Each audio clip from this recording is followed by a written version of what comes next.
¿Les aparece la clase en modo presentación? Sí, Bueno, ¿cuántos son ustedes en total? A ver si vamos empezando y se desocupan. somos 80 y algo, creo. Eh, Nada, imagino que los chicos se van a ir sumando a lo largo de la clase. Bueno, como prefieran. Si quieren voy empezando o espero un poco más, como ustedes me digan.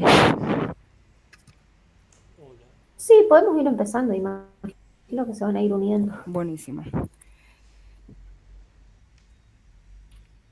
Bueno, entonces, como les mencioné anteriormente, el día de hoy vamos a dar la cursada o la clase de cardiovascular. Mi nombre es Isabel Guerrero, soy residente de cuarto año de diagnóstico por imágenes del Hospital de Clínicas. Eh, ¿Les apareció la segunda diapositiva? Sí. Sí, sí. Sí. Bueno, eh, para el estudio del corazón y los grandes vasos debemos tener en cuenta que hay muchos métodos de imágenes, desde los más sencillos como la radiografía de tórax convencional hasta más complejos como la tomografía, la angiocardiografía, el ecocardiograma y la resonancia. Vamos a ir hablando un poco de cada uno, tanto de hallazgos normales como patológicos. Para iniciar es importante recordar un poco la anatomía del corazón. Sabemos que es una estructura muscular con 4 cavidades que se encarga de bombear la sangre a la circulación pulmonar para oxigenarla y luego a la circulación sistémica ya oxigenada. Consta de 2 ventrículos y 2 aurículas. Cuando muevo el cursor también les aparece, ¿cierto? Lo que voy Sí, señalando. sí se ve. Perfecto. Cualquier duda que tengan me pueden ir preguntando. Bueno, acá tenemos una visión basal diafragmática del corazón. Es importante tener esto en cuenta, sobre todo en la radiografía, para ver la ubicación de las cavidades. Las aurículas suelen ser más posteriores y los ventrículos anteriores.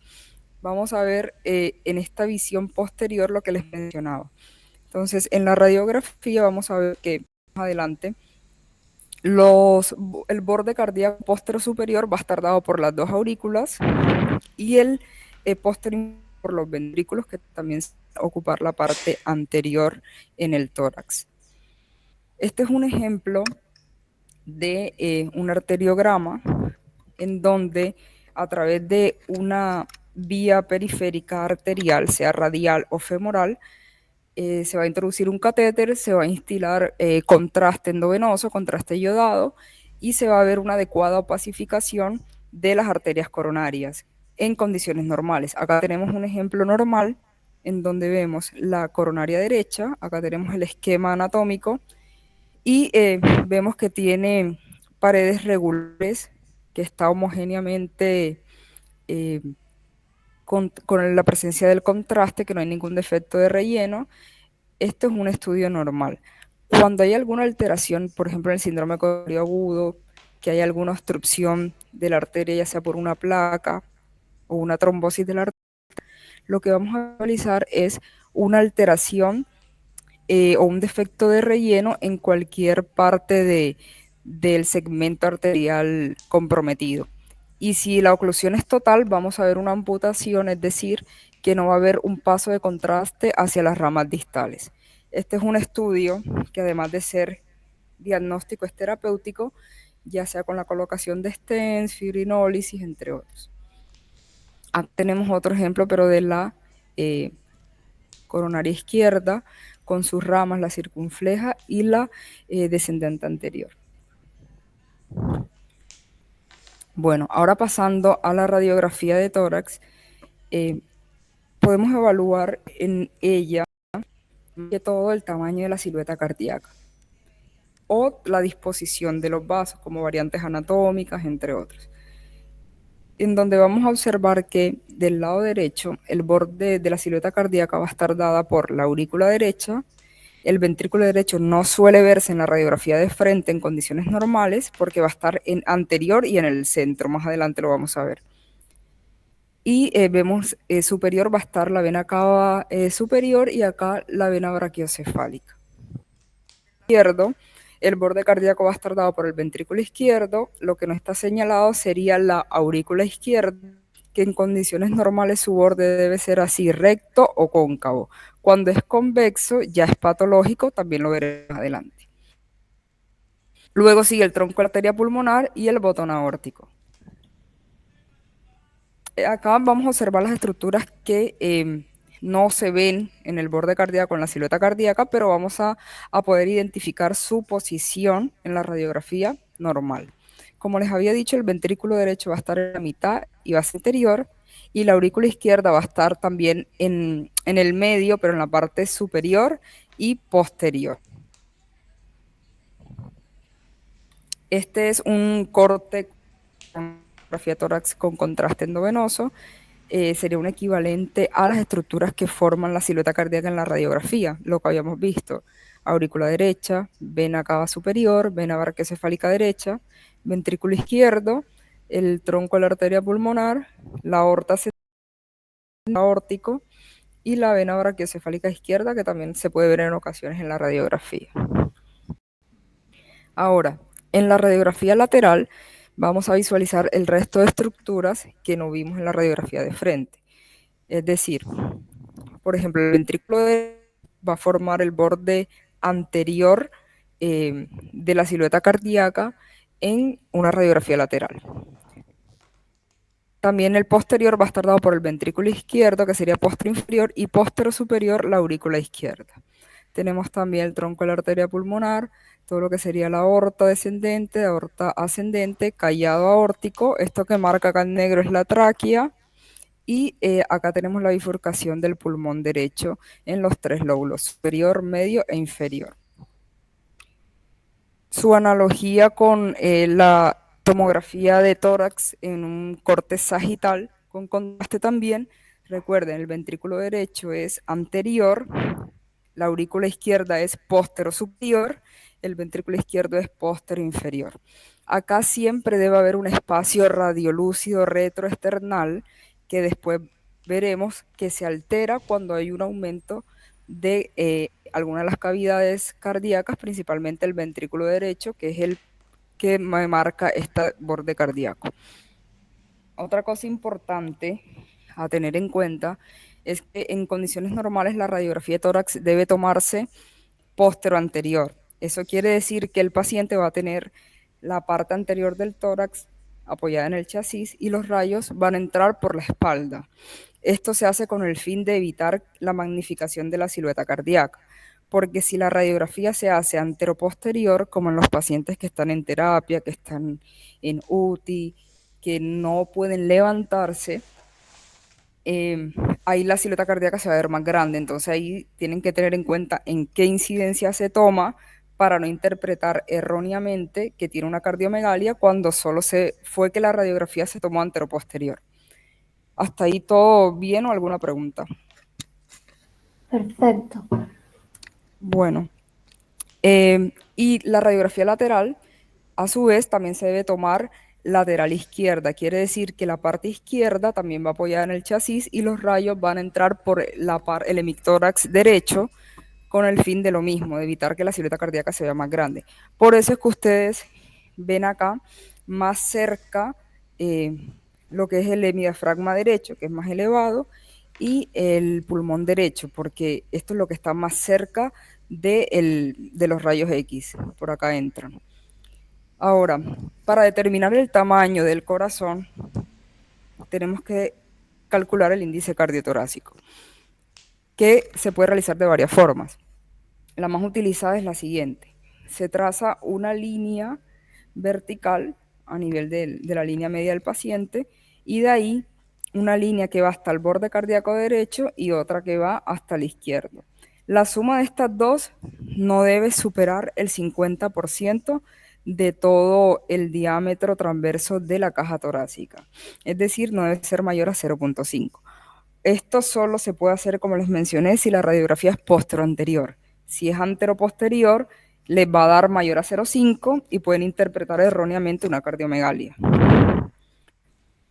Bueno, la tomografía es otro método de diagnóstico que nos permite valorar todo el tórax en general, desde la parte ósea, los pulmones y todo lo que es el mediastino, en donde vamos a ver la parte cardiovascular. Se puede hacer sin y con contraste. Este es un ejemplo en plano axial todos de una tomografía sin contraste. La sin contraste nos sirve mucho para ver tema de calcificaciones, para evaluar presencia de prótesis o stents que se colocan en muchos pacientes, por ejemplo, cuando tienen aneurismas eh, o tienen disecciones. También nos sirve para ver la parte anatómica. Ahora, con contraste vamos a evaluar toda la patología vascular, disecciones, también trombosis mural, trombosis en tromboembolismo pulmonar, entre otras. Entonces, para que lo tengan en cuenta. Acá tenemos unos ejemplos de la anatomía en tomografía y vemos en un plano axial lo que les mencionaba: ventrículo derecho anterior, ventrículo izquierdo posterior. Esto sería anterior porque este es el esternón. Acá se llega a ver un poco de la vértebra. La aurícula izquierda ven que es bien posterior y la aurícula derecha. Esta sería la aorta descendente. Acá tenemos el callado aórtico, tráquea, vena cava superior. Esto es un corte más hacia arriba, en donde vemos ya las ramas del callado aórtico. Igual se sigue viendo la tráquea. Esta es la arteria pulmonar vista en un plano axial, con su rama derecha e izquierda, aorta ascendente, aorta descendente, vena cava superior. Esto es vena cigos. Vértebra, esternón, toda la caja torácica con las costillas, y esto negro son los pulmones, que no se pueden valorar en esta ventana mediastínica, ya que es solo para los tejidos blandos. Por ejemplo, si nosotros quisiéramos ver en radiografía un oblicuo anterior derecho, un oblicuo anterior izquierdo,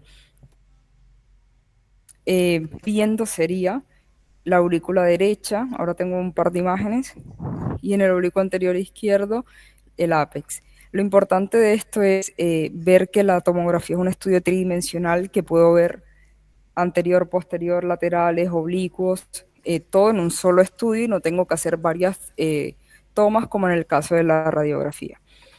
Por ejemplo, acá tenemos el equivalente de un oblicuo anterior derecho en radiografía, que como les mencionaba, ventrículo derecho bien anterior, ventrículo derecho, acá se ve el tronco de la arteria pulmonar, acá lo que me marca es la carina porque acá está la tráquea, bronquiofuente derecho e izquierdo. Esto se usaba mucho antes pues, de la aparición de la tomografía. Igual se sigue usando en algunos pacientes para valorar fracturas costales, ya que se ve mucho mejor, como pueden ver. Tenemos entonces acá otro ejemplo del oblicuo anterior izquierdo, donde está el ápex, ventrículo izquierdo, la aurícula izquierda bien posterior, la carina a este nivel, tráquea, aorta descendente, que está acá. Bueno, acá tenemos otro estudio que es una angiocardiografía, en donde se inyecta contraste. A diferencia de lo que vimos anteriormente, este se inyecta por vía venosa, una vena periférica. También es con contraste yodado. Acá vemos el ingreso del contraste por la cava superior y cómo hace todo el circuito fisiológico normal a cavidades derechas primero, circulación pulmonar, luego ingresa por la aurícula izquierda, ventrículo izquierdo, y todo el recorrido sistémico de la aorta. Estos son ejemplos en oblicuo para que vean mejor las estructuras que ya mencionamos, cavidades derechas, izquierda.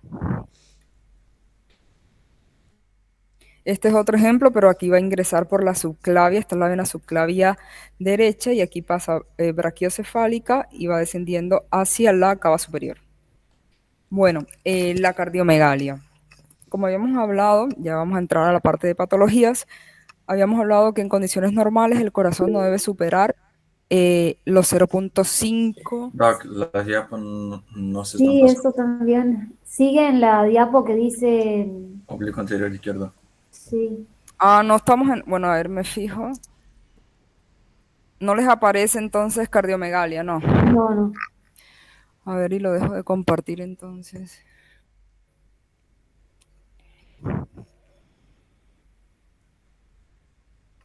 Lo vuelvo a compartir, a ver.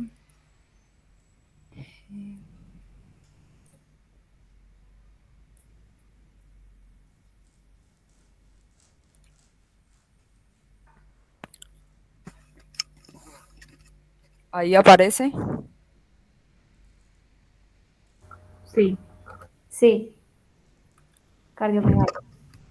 Bien, y si paso a la siguiente, ¿les aparece una tomografía o siguen la misma? No, sí, aparece la tomografía.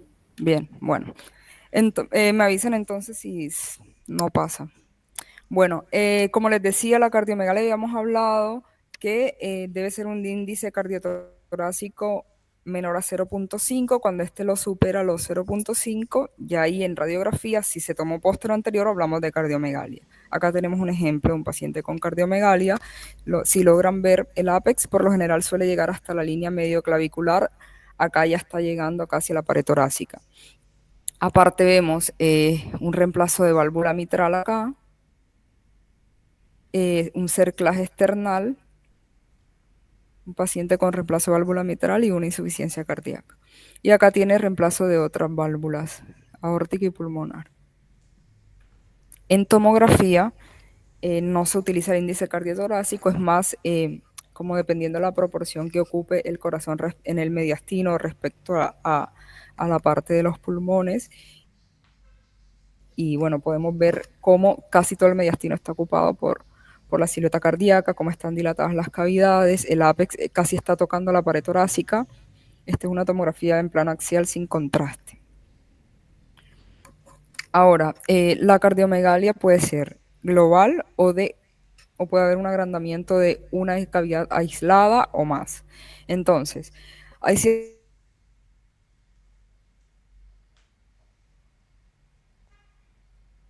¿A alguien más se le cortó?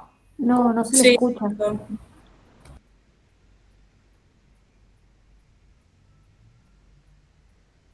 Doc, si está hablando, no se le escucha.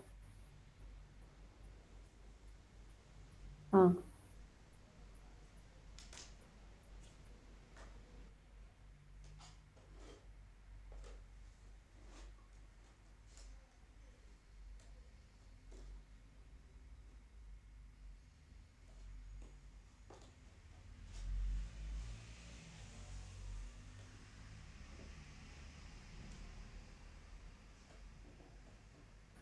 No, no se escucha.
No.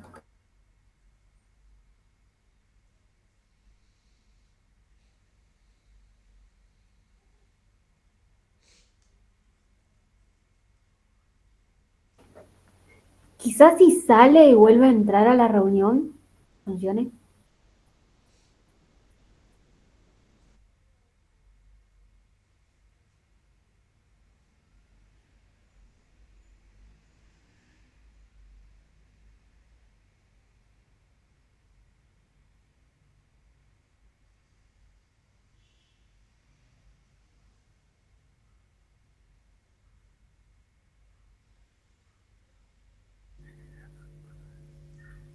Hola, hola, ¿se escucha? Sí, ahora sí. Ahí va.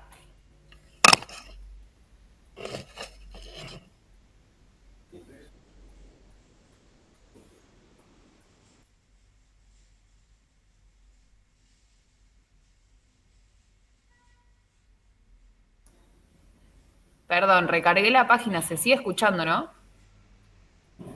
Sí, perfecto, ahora se escucha muy bien. Joya. No, gracias, chica. Entonces el truco es recargar la página.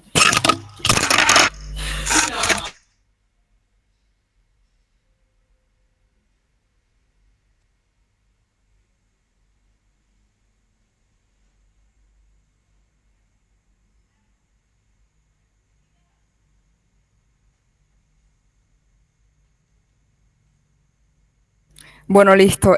¿Hasta dónde escucharon?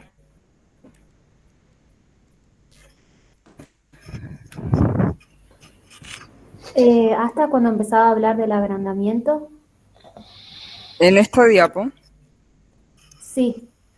Bueno, les decía que, como les había mencionado anteriormente, la cardiomegalia consiste en un aumento de la silueta cardíaca, eh, superando los 0,5 del índice cardiotorácico. Acá tenemos un ejemplo de un paciente que tiene cardiomegalia, donde el ápex llega casi a la caja torácica, tiene reemplazo de válvula mitral, también de válvulas aórtica y pulmonar, con un cerclaje external. En tomografía tenemos un corte con plano axial, sin contraste endovenoso, con presencia de una cardiomegalia. Acá no se usa el índice cardiotorácico, solo es más que todo la proporción que ocupa el corazón con respecto al resto de las estructuras torácicas. Acá vemos que el ápex está casi llegando también a la parrilla costal.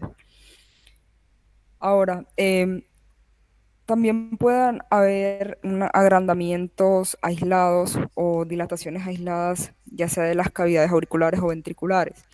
Entonces, hay ciertos signos en radiografía que nos van a orientar hacia cuando alguna de las cavidades está aumentada de tamaño. Por ejemplo, la aurícula derecha habíamos dicho que ocupa el borde cardíaco derecho, pero digamos la mitad inferior. En condiciones normales, si trazamos una línea vertical a nivel de la línea media del paciente y trazamos una línea horizontal hacia el borde cardíaco derecho, no debe superar los 5,5 centímetros. Cuando hay un aumento o dilatación de la aurícula, vamos a ver un crecimiento de la misma hacia superior y lateral. Entonces, el borde cardíaco derecho se va a hacer más convexo y va a superar esos 5,5 centímetros hasta la línea media que habíamos hablado. Acá tenemos un ejemplo de un paciente. Ven cómo se hace mucho más convexo el borde cardíaco derecho y su equivalente en la tomografía de la dilatación aislada de la aurícula derecha. Miren la proporción de la aurícula con el ventrículo. Ahora tenemos la dilatación o agrandamiento del ventrículo derecho.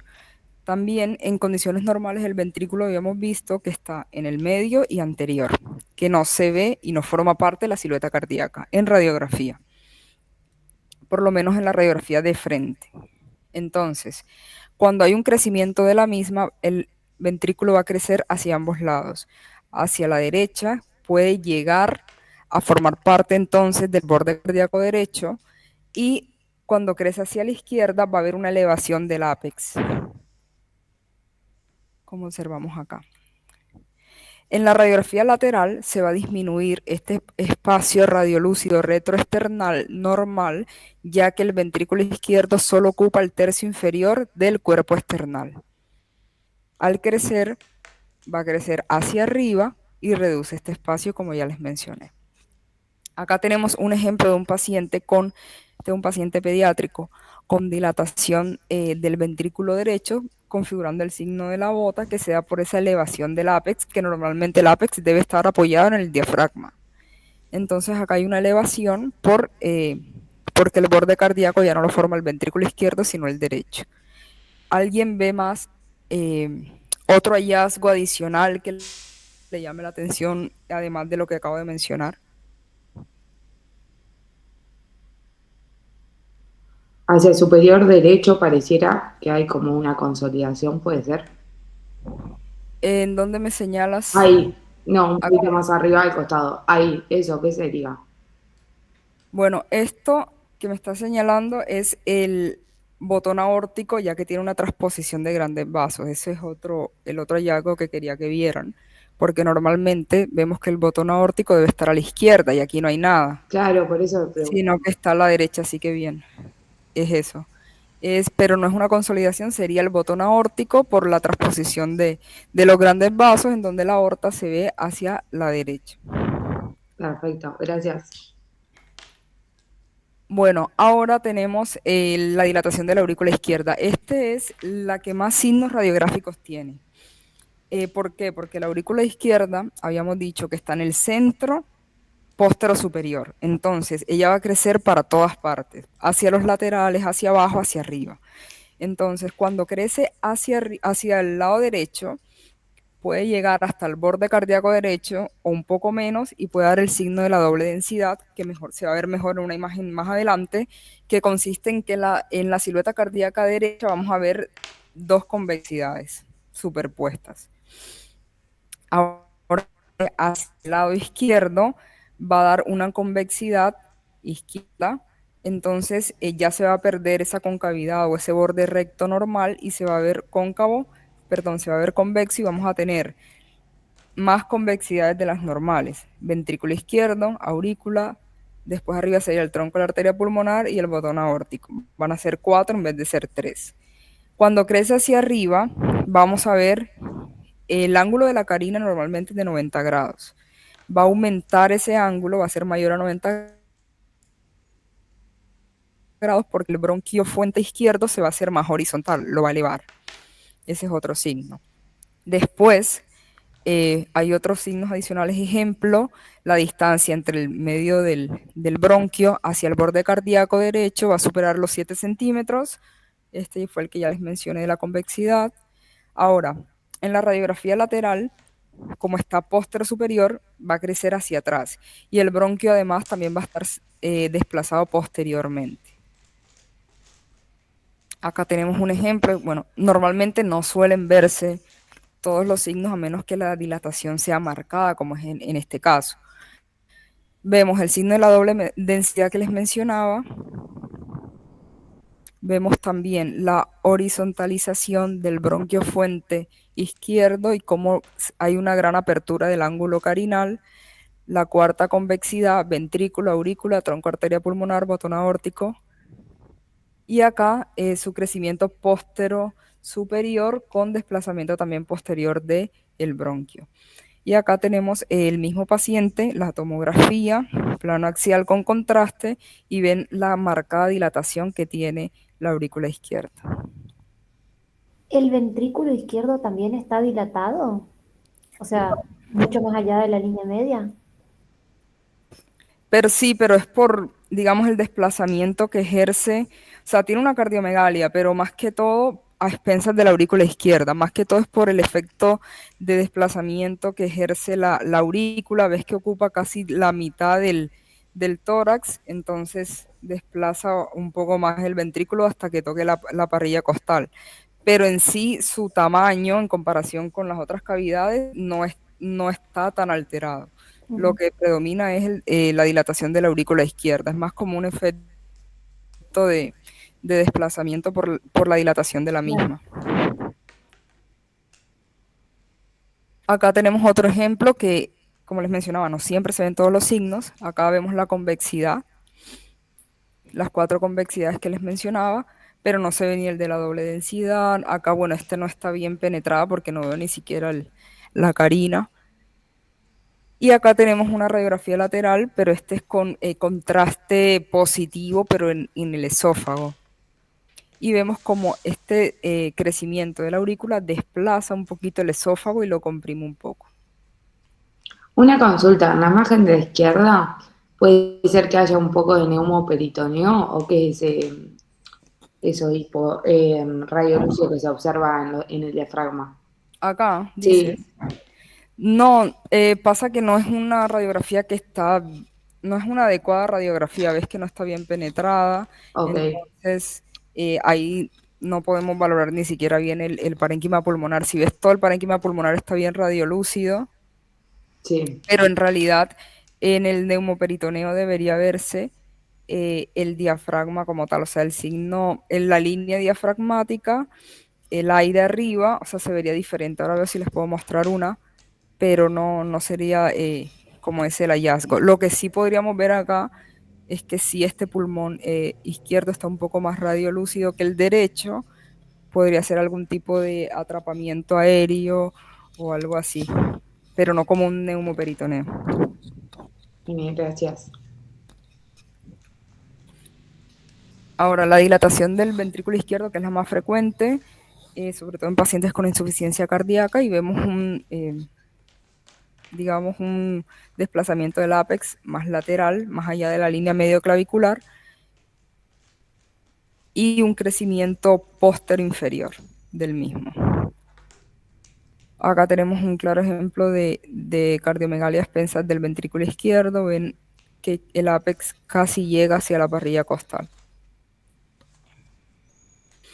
Ahora, también se puede valorar lo que es la dilatación del tronco pulmonar. En radiografía es más difícil de ver, sobre todo vemos como una mayor convexidad de su borde. Lo más habitual para su valoración es la tomografía, en donde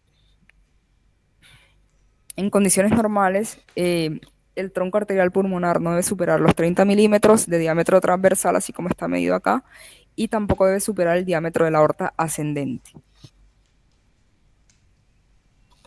Podemos ver también patología aórtica como aneurismas, el aorta elongada.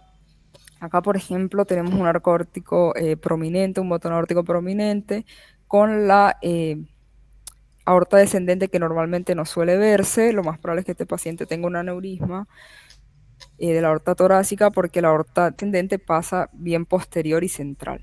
Y acá vemos que ocupa gran parte de el hemitórax izquierdo.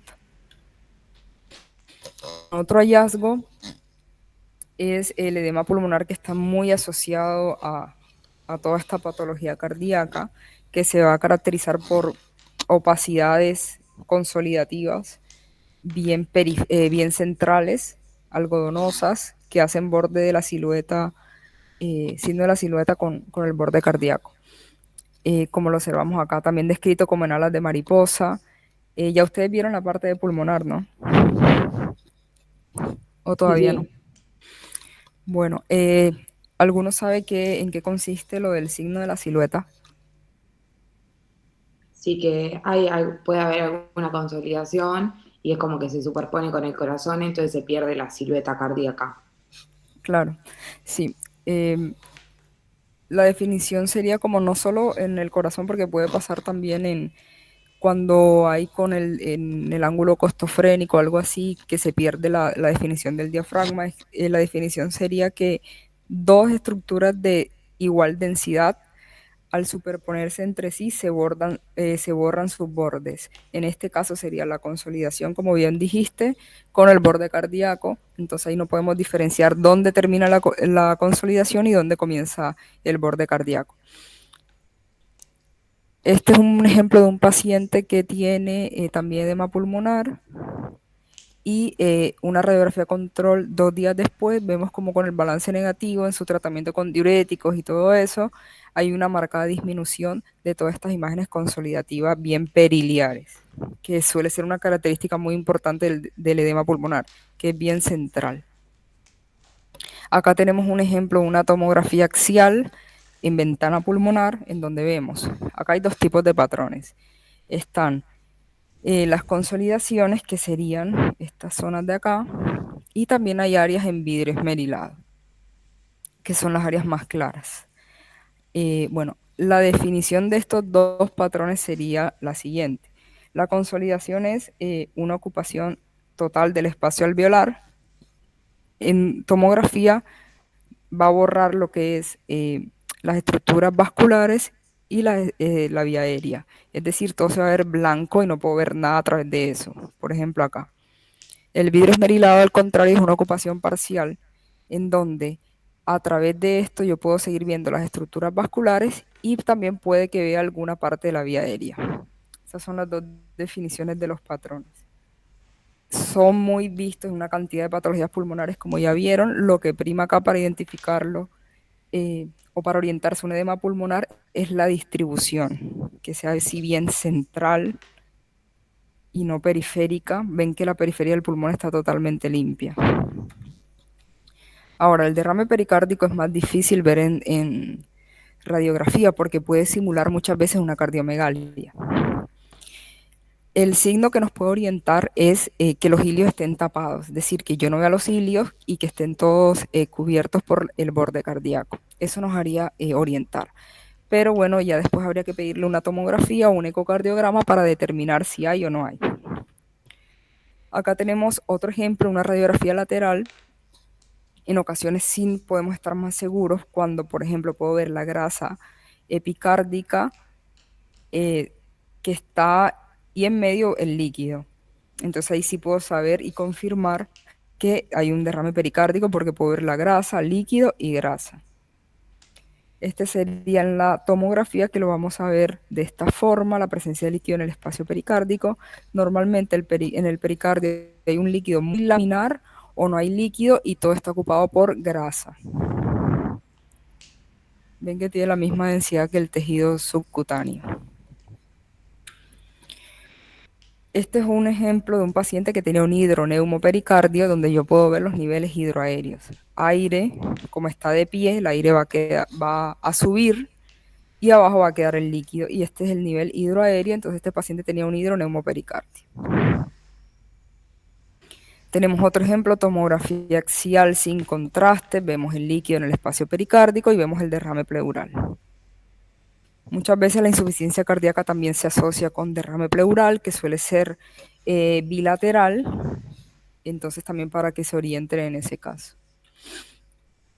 Ahora acá tenemos dos ejemplos de lo que está abajo, es un ecocardiograma, en donde vemos lo negro o anecoico sería el líquido.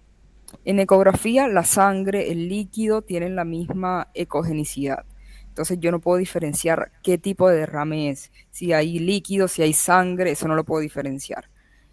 Cuando es un líquido homogéneo.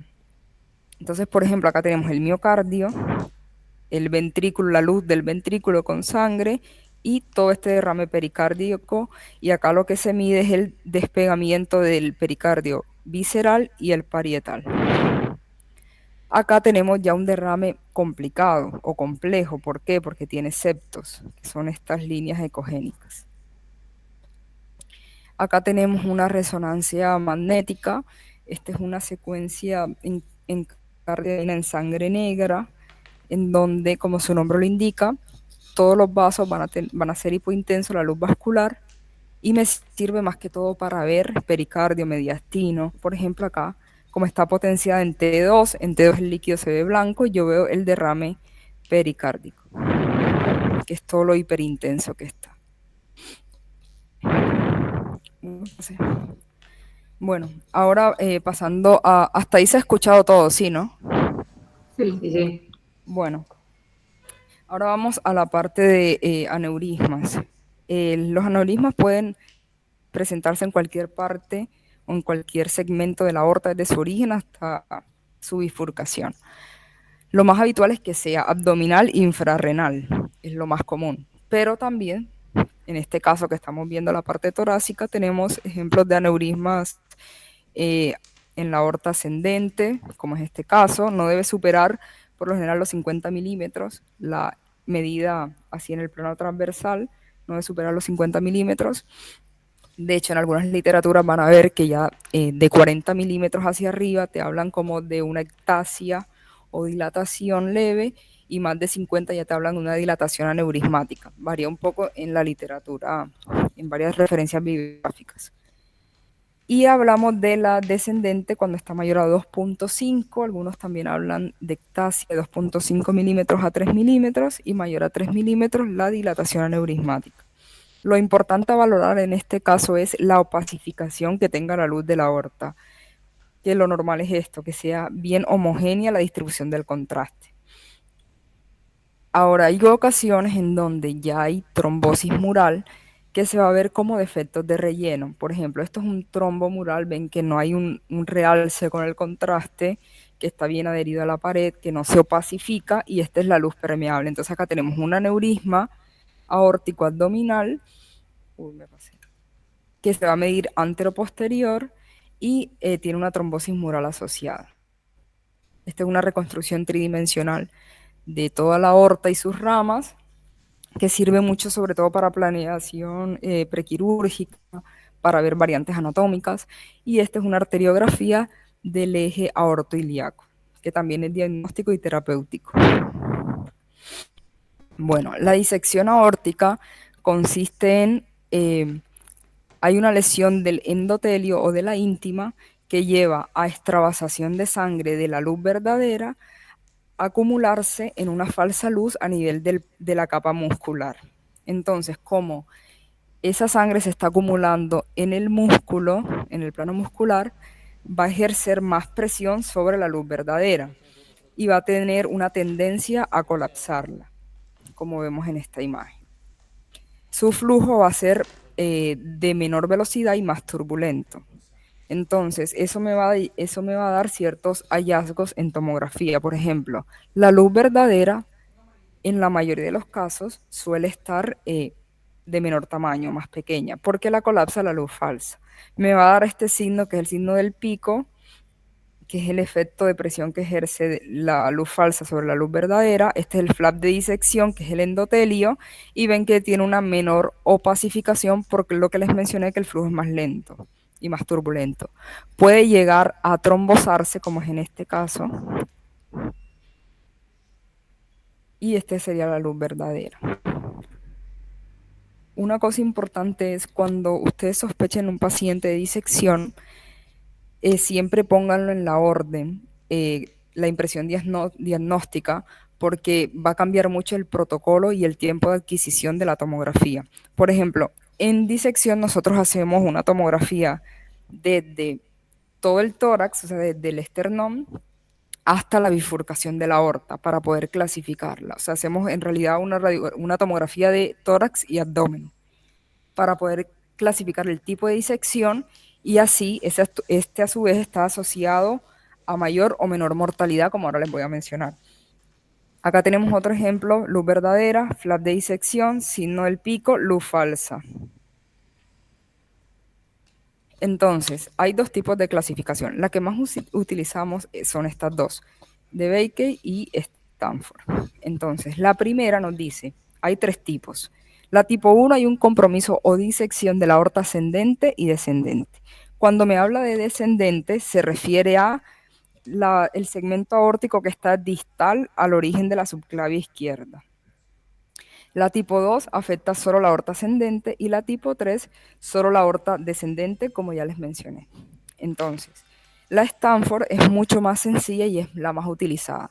En realidad lo que más importa es si hay un compromiso o no de la aorta ascendente, porque cuando hay una disección de esta, aumenta mucho la mortalidad porque ya hay que hacer una cirugía a corazón abierto.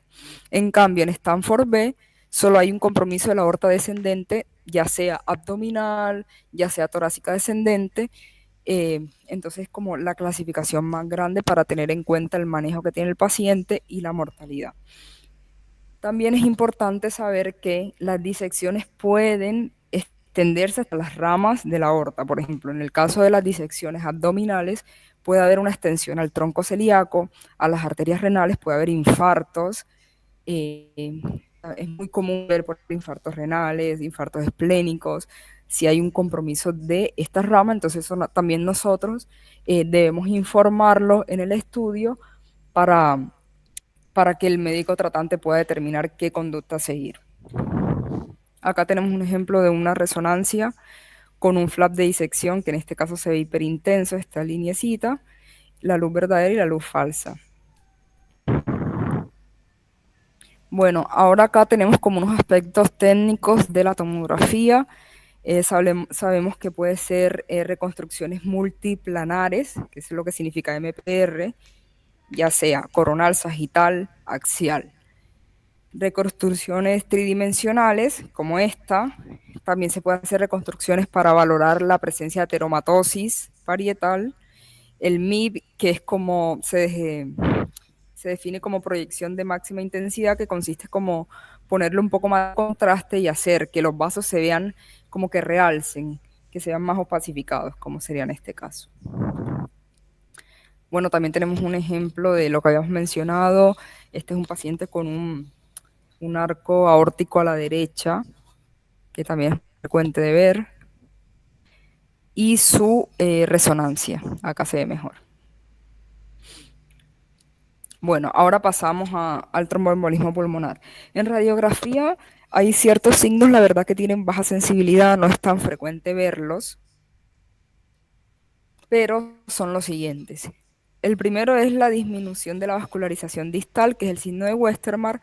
Esto quiere decir que hay un área más radiolúcida en el parénquima pulmonar correspondiente a la arteria trombosada y a las ramas trombosadas. Esto se ve porque al estar trombosadas las ramas distales no van a tener paso de sangre y se pierde, hay una oligoemia o pérdida de esa vascularización a dicho nivel y se hace más radiolúcido el parénquima. Está el signo de Fleischner, que consiste en cuando la arteria pulmonar central, sea derecha o izquierda, está trombosada, se va a dilatar y se va a ver mucho más de mayor calibre en la radiografía. Y tenemos el monte o la joroba de Hampton, que consiste en una opacidad redondeada o triangular de base ancha a nivel subpleural, que es la representación del infarto pulmonar. Acá tenemos, por ejemplo, una angiografía donde vemos los defectos de relleno a nivel de la arteria pulmonar. Y esto blanco que está alrededor es el paso del contraste. Normalmente todos los vasos deberían estar así, con una distribución homogénea del contraste, pero bueno, todos estos defectos de relleno nos indican trombosis, sea en el vaso que sea. Bueno, acá tenemos en tomografía, que es el gold estándar, la angiotomografía de tórax con contraste. Siempre, como les mencionaba, tienen que poner la impresión diagnóstica porque acá la adquisición es diferente al protocolo que vimos anteriormente de la disección. Entonces acá se hace adquisición mucho más temprano, simplemente por razones fisiológicas de que la sangre va primero hacia la circulación pulmonar. Entonces aquí hacemos una adquisición mucho más temprano, en donde el contraste ni siquiera ha llegado a las cavidades izquierdas. Ven que no tiene contraste la aorta porque no ha pasado el contraste hacia la aurícula, apenas va por el tronco de la arteria pulmonar. Entonces en este caso vemos un TEP masivo bilateral con estos defectos de relleno en las arterias pulmonares izquierda y derecha. Como les mencionaba anteriormente, cuando el TEP es agudo, hay una dilatación del vaso. Por ejemplo, acá tenemos una rama lobar trombosada, dilatada. Vemos el defecto de relleno y si la comparo con las demás ramas lobares, ven que tienen un diámetro menor. Esto es normal y esto es una trombosis. El signo del monte o la joroba de Hampton, radiografía, tomografía, la opacidad o consolidación subpleural, que puede tener vidrio esmerilado periférico, se puede cavitar, hay muchas formas de manifestación del infarto, por lo general no suelen realzar con el contraste y suelen ser periféricas. Plano coronal, trombosis de arteria pulmonar izquierda, lo mismo. En la trombosis crónica, importante mencionar que la arteria no suele estar dilatada, el trombo suele ser más de distribución parietal y puede estar asociado a calcificaciones también. Bueno, tenemos la angioresonancia. Hay dos formas de angioresonancia, con o sin contraste. Lo que dice Toff es la reconstrucción de la resonancia sin contraste. Entonces tiene ciertas desventajas porque tiene más artificios, ya que no tiene contraste y no es muy útil para ver con adecuada valoración las estenosis.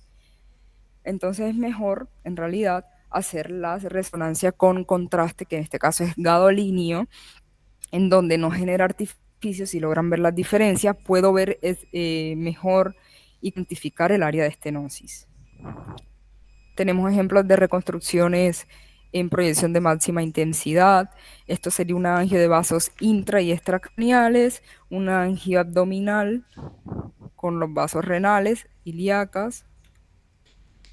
Esta es una reconstrucción tridimensional de una angio de miembros inferiores porque va desde la aorta a su nivel, tenemos supra e infrarrenal, ilíacas, ilíaca externa, femoral, poplitea, tibiales.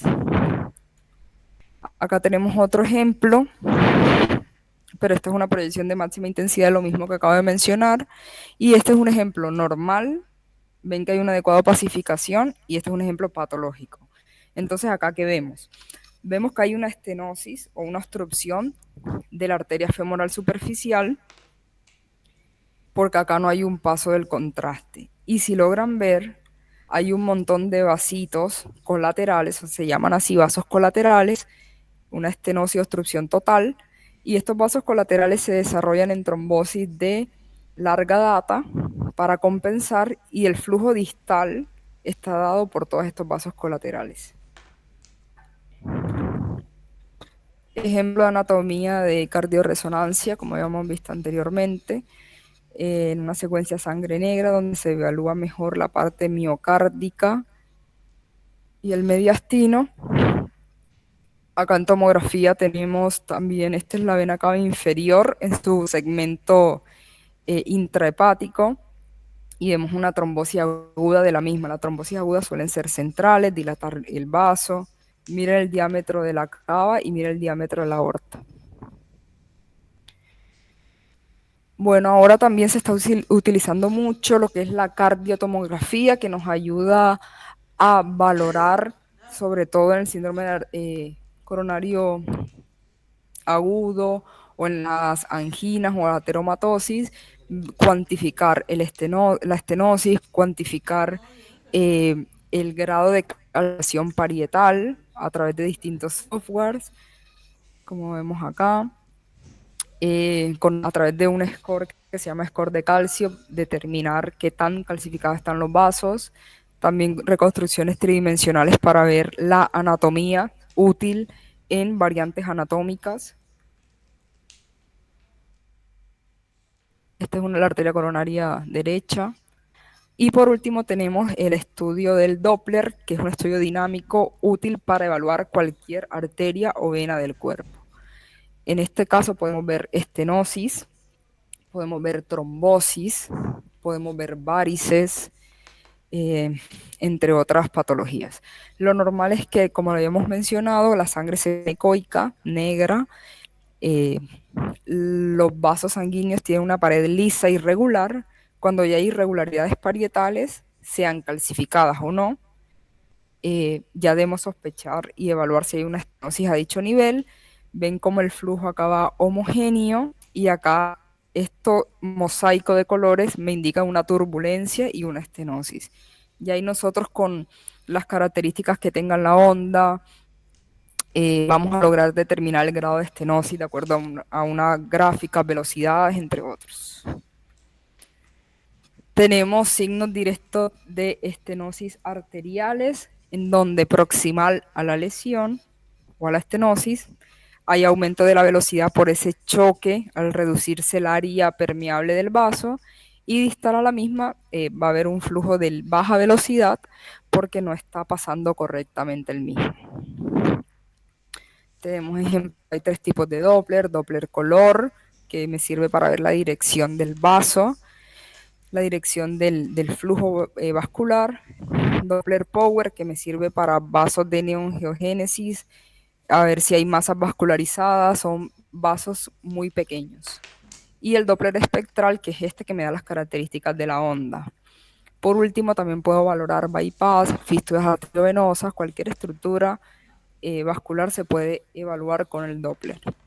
Bueno, eso sería todo. No sé si tienen alguna duda, pregunta. Hola, yo tengo una duda. Todo lo Sí. que es hipertrofia cardíaca, dilatación por amiloide, todo eso, hay que saberlo para el examen. No, en realidad lo que te van a... bueno, ahora el examen lo están haciendo escrito, ¿no? Le dijeron que era escrito o era oral. Lo pasaron para el 13 de junio y es choice. Por lo general en el examen hay una parte teórica y una parte práctica. En la teórica te pueden llegar a preguntar no tal, algo tan complejo como patología amiloide, como me estás mencionando, más que todo sí signos, lo que hablamos, signos de hipertrofia de cavidades aisladas o de todas las cavidades en general, la patología que vimos, pero de amiloide no creo que te pregunten. De rezo tampoco. Son Perfecto. preguntas más sencillas y acorde a lo que hemos visto. Y los casos prácticos son imágenes, tampoco son imágenes complejas de patologías que también se han dado en clase. Genial, gracias. ¿Alguna otra pregunta?